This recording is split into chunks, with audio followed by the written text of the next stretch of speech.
తాకట్టులో ఉన్న బంగారాన్ని విడిపించి ఆ రోజు ఆన్లైన్ ధరకే కొంటుంది కొమ్మూరి గోల్డ్.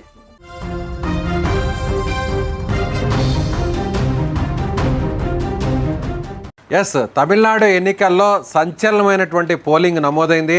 తమిళనాడు రాష్ట్ర చరిత్రలోనే ఇప్పటి వరకు నమోదు కానటి అత్యధిక పోలింగ్ పర్సంటేజ్ తమిళనాడు ఎన్నికల్లో నమోదైంది. ప్రస్తుతానికి 84.14% పోలింగ్ నమోదైంది. ఇంకా కూడా ఓటర్లందరూ కూడా క్యూ లైన్లో నిల్చుకున్నారు.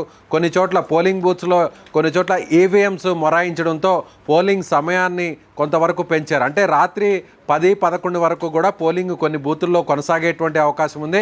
కాబట్టి ఈ పోలింగ్ పర్సంటేజ్ 84 నుంచి మరింత కూడా పెరిగేటువంటి అవకాశం ఉంది. అంటే గత ఎన్నికల్లో చూసినట్లయితే దాదాపు 78.83 పోలింగ్ పర్సంటేజ్ గత ఎన్నికల్లో నమోదైతే ఈసారి ఇప్పటికే అంటే 6 గంటలు ముగిసి ప్రస్తుతం 7 గంటలు దాటిన తర్వాత ఇప్పటికే దాదాపు 84 పోలింగ్ పర్సంటేజ్ పూర్తయిందంటే ఇక రాత్రికి పూర్తిగా పోలింగ్ పర్సంటేజ్ అంతా లెక్క గడితే ఫైనల్ పర్సంటేజ్ చూసినట్లయితే అది 85 కూడా దాటేటువంటి అవకాశం ఉంది. అయితే ఇప్పుడు అందరూ కూడా పెరిగిన పోలింగ్ పర్సంటేజ్ ఏ పార్టీకి కీలకం, ఏ పార్టీకి అనుకూలంగా మారబోతుందని చూస్తే ఖచ్చితంగా ఇది విజయ్కి అనుకూలంగా మారుతుందని విశ్లేషకులందరూ కూడా భావిస్తున్నారు. ఎందుకంటే ఇప్పటి వరకు కూడా తమిళనాడు ఎన్నికల్లో 2 ప్రధాన పార్టీల మధ్య పోరాటం జరిగేది. అది డిఎంకే పార్టీ, అన్నా డిఎంకే పార్టీ. గతంలో డిఎంకే పార్టీ తరఫున కరుణానిధి ఉండేవారు. ఆ తర్వాత అన్నా డిఎంకే పార్టీని ఏర్పాటు చేసిన తర్వాత ఎంజీఆర్ ఉన్నారు. ఎంజీఆర్ ముఖ్యమంత్రి అయ్యారు. ఆ తర్వాత జయలలిత ఆయన వారసురాలుగా కొనసాగారు. ఆమె కూడా ముఖ్యమంత్రి అయినటువంటి పరిస్థితి. ఆ తర్వాత ఇప్పుడు ముఖ్యంగా ఈ 2 పార్టీల మధ్య జరుగుతున్నటువంటి పోరాటం కొన్ని దశాబ్దాలుగా 2 పార్టీల మధ్య యుద్ధం వాతావరణంతో నడుస్తూ వచ్చింది. అయితే ఇప్పుడు ఈసారి అనూహ్యంగా డిఎంకేతో పాటుగా అన్నా డిఎంకే అలాగే ఇప్పుడు అనూహ్యంగా TVK party hero Vijay party కూడా ఇప్పుడు కీలకంగా మారబోతుంది.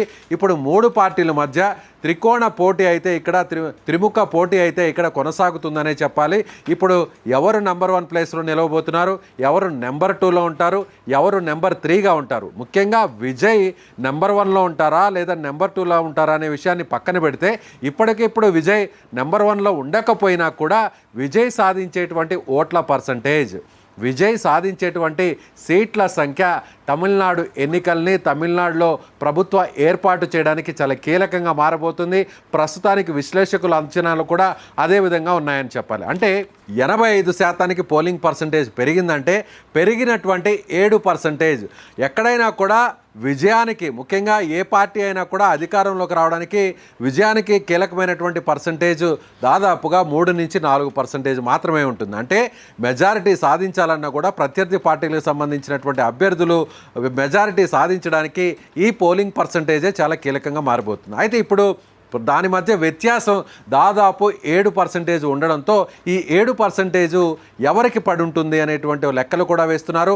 సో ఇప్పుడు ముఖ్యంగా చూసినట్లయితే ఇప్పటివరకు వచ్చినటువంటి సర్వేలన్నీ కూడా చూస్తే విజయ్ పోలింగ్ పర్సంటేజు సీట్ల మీదే మొత్తం ప్రభుత్వాన్ని ఏర్పాటు చేసేటువంటి పరిస్థితులు కూడా ఉంటాయనేది చాలా కూలంకుషంగా చెప్తున్నారు. అయితే ఇప్పుడు ముఖ్యంగా స్టాలిన్, సీఎంగా ఉన్నటువంటి స్టాలిన్ రెండోసారి తిరిగి తమ ప్రభుత్వాన్ని ఏర్పాటు చేయాలి, రెండోసారి డిఎంకే పార్టీని అధికారంలోకి తీసుకురావాలనేటువంటి ఆలోచన అయితే ఆయన చేస్తున్నారు. అందుకు తగ్గట్టుగా మేనిఫెస్టోను కూడా రెడీ చేశారు, పథకాలను కూడా ఆయన అందుకు తగ్గట్టుగానే ప్రకటించారు. అయితే ఇప్పుడు ఒకసారి తమిళనాడుకు సంబంధించినటువంటి ఎన్నికల ఫలితాలను మనం ముందు జరిగినటువంటి ఫలితాలను ఒకసారి మనం పరిశీలన చేసినట్లయితే ఇప్పటి వరకు అన్నా డిఎంకే పార్టీ మాత్రమే రెండవసారి ప్రభుత్వాన్ని ఏర్పాటు చేస్తూ వచ్చింది. అంటే ఒకసారి గెలిచిన తర్వాత రెండోసారి గెలవడం అనేది అది ఎంజీఆర్ హయాంలో వరుసగా 3 సార్లు జరిగింది. ఆయన పార్టీ పెట్టిన తర్వాత 1977 తర్వాత జరిగింది 3 సార్లు. ఆ తర్వాత జయలలిత ముఖ్యమంత్రిగా ఉన్న సమయంలో 2011లో మళ్ళీ జయలలిత రెండవసారి తాను అధికారాన్ని నిలుపుకొని రెండవసారి అధికారంలోకి వచ్చింది. అయితే ఆమె దురదృష్టవశాత్తు ఆమె అనారోగ్యంతో చనిపోవడం జరిగింది. ఆ తర్వాత ముఖ్యమంత్రులు మారినటువంటి పరిస్థితులు కూడా మనం చూసాం. అప్పుడు జయలలిత స్థానంలో పళనిస్వామి అన్నా డిఎంకే పార్టీకి ఆయన నాయకుడయ్యాడు, ముఖ్యమంత్రి అయినటువంటి పరిస్థితి చూసాం. అయితే 2021లో జరిగినటువంటి ఎన్నికల్లో స్టాలిన్ ముఖ్యమంత్రి అయ్యారు. డిఎంకే స్పష్టమైనటువంటి మెజార్టీని ఇక్కడ సాధించిందని చెప్పాలి. ఇక్కడ విజయ్ ఎందుకు కీలకంగా మారబోతున్నారు, విజయ్ వైపు ఇప్పుడు జాతీయ పార్టీలు ఎందుకు చూస్తున్నాయి, ముఖ్యంగా ఎన్డీఏ ఇప్పుడు విజయ్ వైపు ఎందుకు చూసేటువంటి ప్రయత్నం చేస్తుంది అని చూస్తే, ముఖ్యంగా ఎన్నికలకు వెళ్లే ముందే కూటములు ఏర్పాటయ్యేటువంటి సమయంలోనే విజయ్ తన పార్టీని అనౌన్స్ చేసినటువంటి సమయంలోనే ఎన్డీఏలోకి విజయ్ వెళ్తారు. డిఎంకే పార్టీని, డిఎంకే ప్రభుత్వాన్ని గద్దె దింపాలంటే ఇప్పుడున్నటువంటి పరిస్థితుల్లో అక్కడ తమిళనాడులో ఉన్నటువంటి రాజకీయ సమీకరణాల నేపథ్యంలో ఖచ్చితంగా విజయ్ అక్కడ స్టాలిన్ని గద్దె దింపాలంటే ఖచ్చితంగా అన్నా డిఎంకేతో కలవాలి. కేంద్రంలో పవర్లో ఉన్నటువంటి ఎన్డీఏతోనే కలిస్తేనే అది సాధ్యపడుతుంది. ఎన్నికల్లో కూడా విజయ్కి అది చాలా ఒక సువర్ణ అవకాశంగా మారుతుంది అనేటువంటి అంశాన్ని కూడా అక్కడ ఉన్నటువంటి రాజకీయ పండితులు, విశ్లేషకులు కూడా ఈ ప్రతిపాదనలు కూడా తీసుకొచ్చారు. ఒకానొక సందర్భంలో విజయ్ను కలుపుకొని ఒక కూటమిగా ఏర్పడి అటు ఇండియా కూటమికి అంటే డిఎంకే ప్రత్యామ్నాయంగా ఈ కూటమిని మార్చాలి. అలాగే స్టాలిన్కు ప్రత్యామ్నాయంగా పోటీదారుడుగా ఒక మాస్ ఇమేజ్ ఉన్నటువంటి లీడర్గా విజయ్ని ప్రొజెక్ట్ చేయాలని కూడా ఎన్డీఏ భావించింది. విజయ్ని స్టాలిన్ స్థానంలో అక్కడ సీఎం అభ్యర్థిగా కూడా ప్రకటించాలనేటువంటి ఒక డిమాండ్ కూడా వచ్చింది. అయితే విజయ్ మాత్రం వీటన్నిటిని కొట్టిపారేశాడు. ఎక్కడ కూడా బీజేపీతో కానీ అన్నా డిఎంకేతో కానీ కలిసే ప్రసక్తే లేదు అనేటువంటి విషయాన్ని కూడా చెప్పారు. అలాగే అన్నా డిఎంకే కూడా ఇప్పుడు ఒక నాయకత్వాలేమి అనేది కూడా చాలా స్పష్టంగా కనిపిస్తుంది. ఎక్కడైనా కూడా డిఎంకే పార్టీకి కరుణానిధి ఉన్నారు మొదట్లో, ఆ తర్వాత అన్నా డిఎంకేకి ఎంజీఆర్ ఉన్నారు. ఎంజీఆర్ చనిపోయిన తర్వాత అన్నా డిఎంకేకి సినిమాల నుంచే వచ్చినటువంటి ఎంజీఆర్ స్థానంలో జయలలిత ఆయన రాజకీయ వారసురాలుగా కొనసాగారు. ఆమె కూడా ముఖ్యమంత్రిగా కొన్ని దఫాలు ఆమె కూడా గెలిచారు. రెండోసారి కూడా తన ప్రభుత్వాన్ని నిలుపుకున్నారు. అయితే ఇప్పుడు అంత చరిష్మా ఉన్నటువంటి నాయకుడు అన్నా డిఎంకేలో లేరు కాబట్టి ఆ స్థానాన్ని భర్తీ చేయాలంటే అది విజయ్తోనే సాధ్యపడుతుందనేటువంటి అంచనాలను వేసింది కేంద్ర ప్రభుత్వం, జాతీయ నాయకత్వం. అందుకు తగ్గట్టుగా కొన్ని పావులను కూడా కదిపింది. కానీ విజయ్ మాత్రం తాను సింగిల్గానే పోటీ చేయాలి, సింగిల్గానే ప్రజల మద్దతు ఉంటే తాను ముఖ్యమంత్రిగా గెలుస్తాను, అవసరమైతే ప్రభుత్వాన్ని ఏర్పాటు చేస్తాను. ఒకవేళ ప్రజలు నాకు ఆ స్థాయిలో అవకాశం ఇవ్వకపోయినా కూడా తనకు చిన్న వయసు ఉంది కాబట్టి సుదీర్ఘంగా నేను రాజకీయాల్లో పోరాటం చేయాలనేటువంటి ఉద్దేశంతో వచ్చాను కాబట్టి ఒకవేళ ఇప్పుడు నాకు అవకాశం ఇవ్వకపోయినా కూడా వచ్చే దఫా అయినా కూడా అవకాశం ఉంటుంది. ఇప్పుడున్నటువంటి ఈ సాంప్రదాయ పార్టీలకు విరుద్ధంగా, సాంప్రదాయ పార్టీలకు ప్రత్యామ్నాయంగా డిఎంకే, అన్నా డిఎంకే, కాంగ్రెస్, బీజేపీ ఇతర పార్టీలకు ప్రత్యామ్నాయంగా తనను ఎంచుకుంటారు. యువ ఓటర్లందరూ కూడా తమ వైపు ఉంటారు. అక్షరాస్యులు ముఖ్యంగా ఎవరైతే చదువుకున్నటువంటి విద్యావంతులందరూ కూడా తమ వైపు ఉంటారు. కర్షకులు ముఖ్యంగా ఎవరైతే కార్మికులు అలాగే అసంఘటితంగా ఉన్నటువంటి వారందరూ కూడా తమ వైపు ఉంటారు అనేటువంటి ఉద్దేశంతో ఆ మేనిఫెస్టోని రెడీ చేశాడు విజయ్. ఇప్పుడు ఎన్నికలు అయితే ప్రశాంతంగా పూర్తయ్యాయి. ఎన్నికల్లో పోలింగ్ పర్సంటేజ్ అనూహ్యంగా పెరిగింది. అనూహ్యంగా పెరగడానికి ప్రధాన కారణం విజయ్ అనేది ఇప్పుడు అక్కడ ఉన్నటువంటి రాజకీయ విశ్లేషకులు చెప్తున్నటువంటి మాట. ఎందుకంటే విజయ్ చేసినటువంటి ప్రచారం, విజయ్ నిర్వహించినటువంటి రోడ్ షోలు, విజయ్ వదిలినటువంటి మాటల తోటాలు విజయ్ మీద రకరకాలుగా ఇబ్బంది పెట్టేటువంటి ప్రయత్నం జరిగింది. విజయ్కి సంబంధించినటువంటి ఒక రోడ్ షో నిర్వహిస్తే అందులో తొక్కిసలాట జరిగింది. చాలామంది కూడా చనిపోవడం జరిగింది. ఆ సమయంలో విజయ్ చుట్టూ కూడా కేసుల ఉచ్చును కూడా బిగించేటువంటి ప్రయత్నం చేశారు. అలాగే విజయ్కి సంబంధించినటువంటి చివరి సినిమా ప్రకటించినటువంటి జననాయకన్ అనేటువంటి సినిమా కూడా రిలీజ్ చేయకుండా, ఎన్నికలకు ముందు రిలీజ్ చేయకుండా అటు డిఎంకే ప్రభుత్వం కానీ అలాగే మిగిలినటువంటి నాయకత్వం కూడా విజయ్ సినిమాను రిలీజ్ చేస్తే ఆ సినిమా ద్వారా విజయ్కు ఒక పొలిటికల్ మైలేజ్ వస్తుంది, అది ఎన్నికల్లో ప్రభావం చూపిస్తుంది, అది ప్రభుత్వానికి వ్యతిరేకంగా ఉంటుంది అనేటువంటి ఉద్దేశంతో ఆ సినిమాను ఆపారు కూడా అనేటువంటి ఒక పెద్ద ఎత్తున చర్చ కూడా తమిళనాడులో జరిగింది. అలాగే ఆ సినిమాకు సంబంధించినటువంటి నిర్మాతలకు ఇబ్బంది కలిగించేటువంటి ప్రయత్నంలో భాగంగా ఆ సినిమాని సరిగ్గా ఎన్నికలకు కొన్ని రోజుల ముందే సోషల్ మీడియాలో కూడా ఆ సినిమాను రిలీజ్ చేయడం జరిగింది. ఆ సినిమాకు సంబంధించినటువంటి దృశ్యాలన్నీ కూడా సోషల్ మీడియాలో కూడా వైరల్గా మారినటువంటి పరిస్థితి. అంటే విజయ్ను అన్ని రకాలుగా కార్నర్ చేసేటువంటి ప్రయత్నం అక్కడ ఉన్నటువంటి పార్టీలు చేశాయి. అది విజయ్కు కలిసి వస్తుంది అనేటువంటి లెక్కలను కూడా ఇప్పుడు వేస్తున్నటువంటి పరిస్థితి. చివరగా అంటే ఎన్నికలకు మరికొన్ని రోజుల ముందుగా ప్రచారాన్ని ముగించేటువంటి సందర్భంలో విజయ్ నిర్వహించినటువంటి ఎన్నికల ప్రచార బహిరంగ సభల్లో చాలా స్పష్టమైనటువంటి మెసేజ్ని ఇచ్చాడు విజయ్. చాలా క్లియర్గా మాట్లాడారు. ఇప్పటి వరకు తమిళనాడు తమిళనాడు రాజకీయాల్లో ఏ నాయకుడు కూడా ప్రస్తావించని అంశాలను ఆయన లేవనెత్తారు, సూటిగా మాట్లాడారు. అయితే విజయ్ పార్టీకి ఇప్పటికిప్పుడు కొత్తగా ఏర్పాటు చేసినటువంటి ఈ పార్టీకి కొన్ని సంవత్సరాలు, ఒక సంవత్సరం కాలం కూడా లేకముందే విజయ్ పార్టీ పూర్తి స్థాయిలో నిర్మాణం జరగలేదు. కార్యకర్తలు ఉన్నారు, అభిమానులు ఉన్నారు, కానీ పార్టీ కార్యవర్గ నిర్మాణం గ్రౌండ్ లెవెల్లో జరగలేదు. కాబట్టి అది కొంత మైనస్గా మారేటువంటి అవకాశం ఉంది.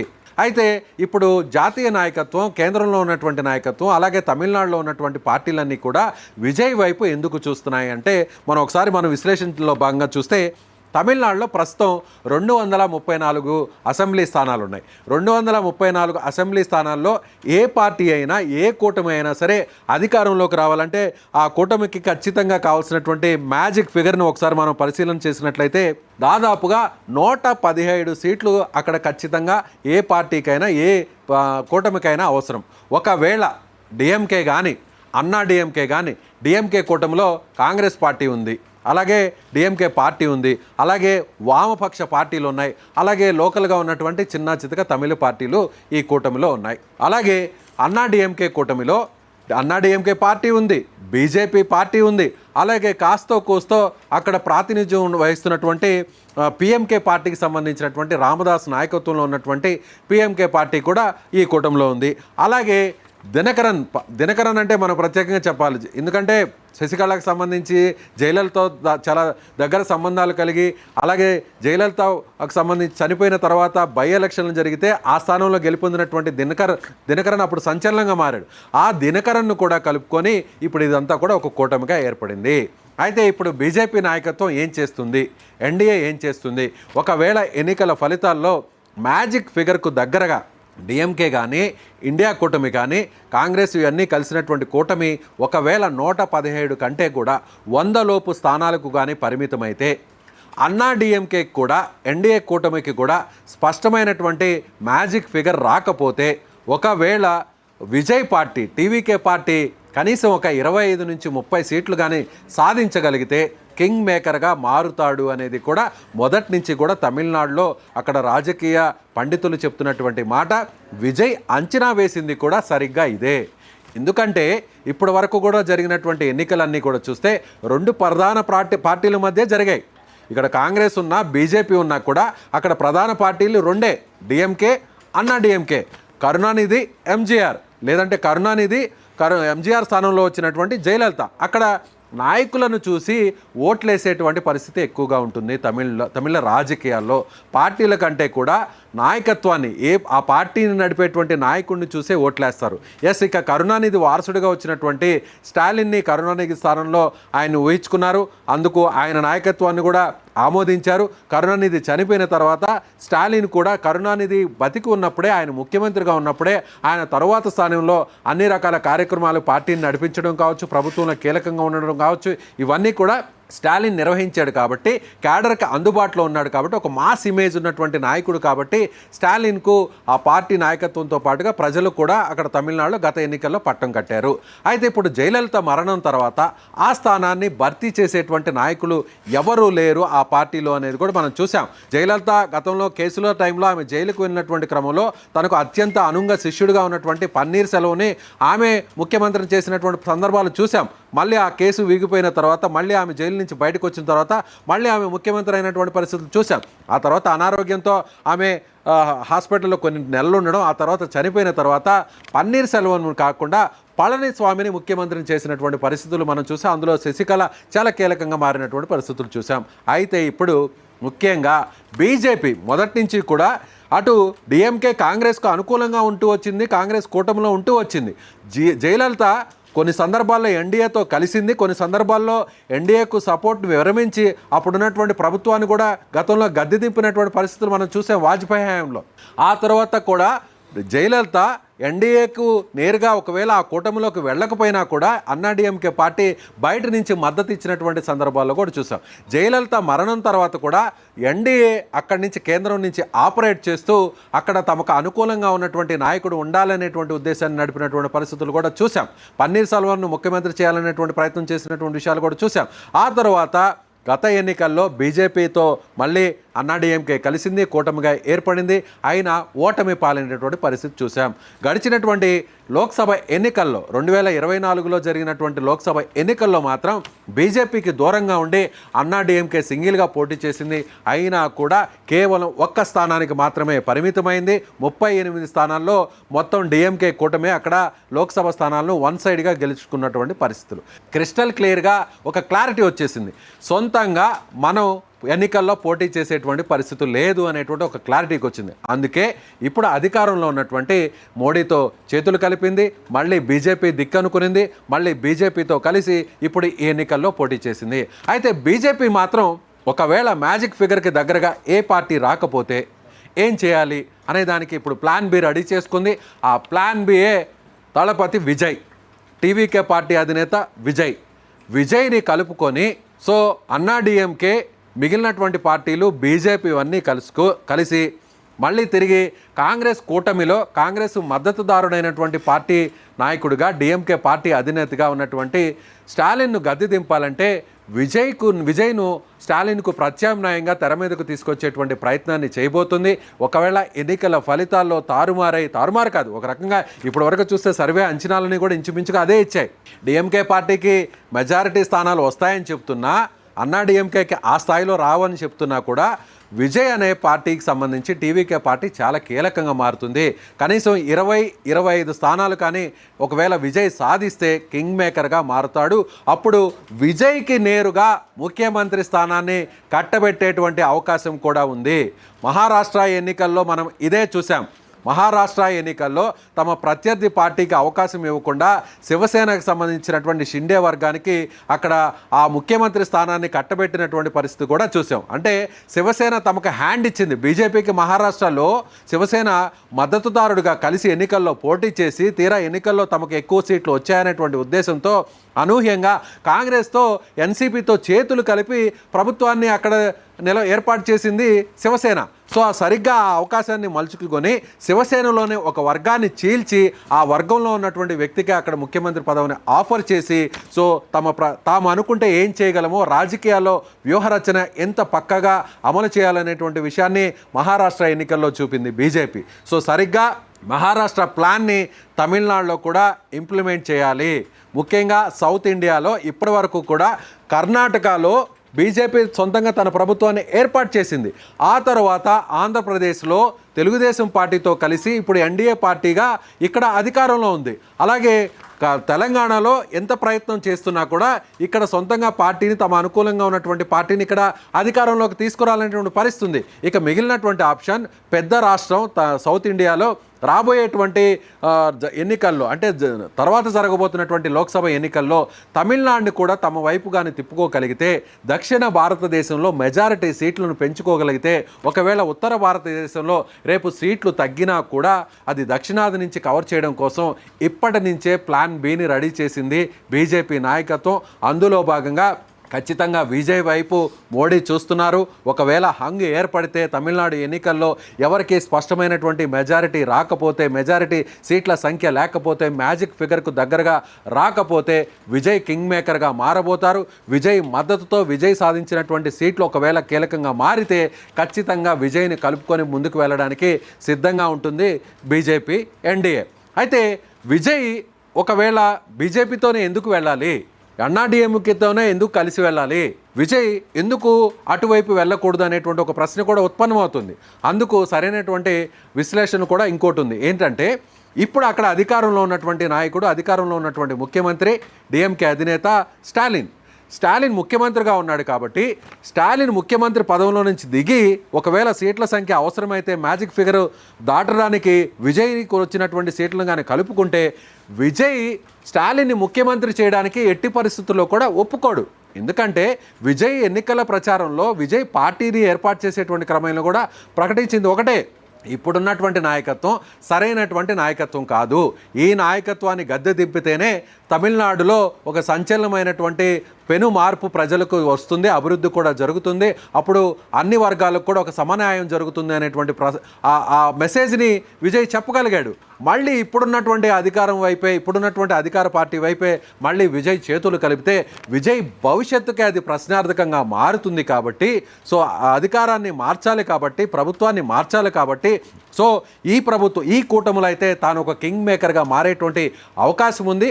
అలాగే అన్నా డిఎంకే మరింత బలహీనపడి, విజయ్ పార్టీ మరింత బలపడి, అది బీజేపీ నాయకత్వంతో సాధ్యపడితే ఖచ్చితంగా విజయ్ భవిష్యత్తులో కూడా విజయ్ పార్టీ కూడా చాలా పూర్తి స్థాయిలో బలపడుతుంది.